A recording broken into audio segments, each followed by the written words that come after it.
Yan mga kaitik, pauwi na po tayo. Tahan po natin yung ating saranggolang ginawa. Tapos na po na natin. Tingnan po natin. Tingnan po natin yung manok. Uwi na po tayo. Tingnan po tayo saglit.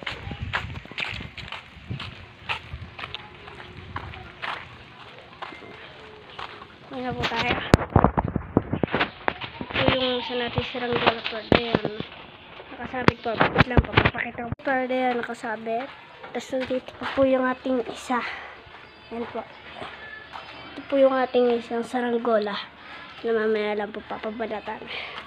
Vietnam kite po yan. Ayan po kanyang itsura. Vietnam kite. Maganda po yung kanyang pagkakapagteng. Malambot lang po. Tama-tama lang po sa gawa.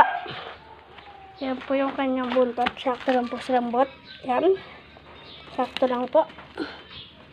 Pagkatapos po na, ayan po, papakita ko po sa inyo paano natin maaayos na pa kung maganda. Yan. Yan guys. Yan po yung ating saranggola. Yan. Yan po. Yan po. Dito po.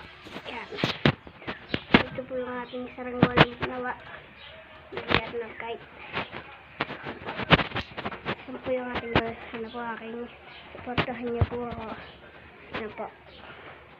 Ayos na po yan par. Pabalat na po yan mga par. Mga kapar. Balik na po natin.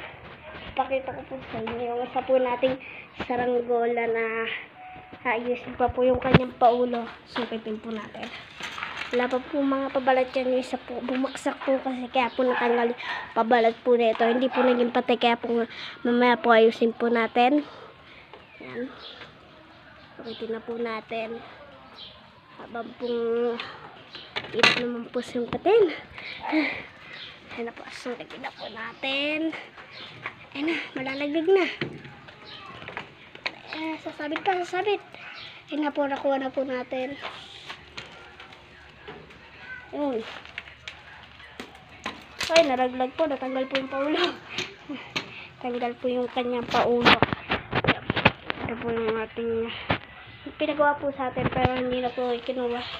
Sayang naman po ito sa tanggalin kasi na pong may gusto, mag-chat na lang po dito para po mapakuha na lang po sa kanya. Pati din po yung Vietnam kite, gagawa ko rin po, ha? Okay, comment lang po na, subscribe, saka like.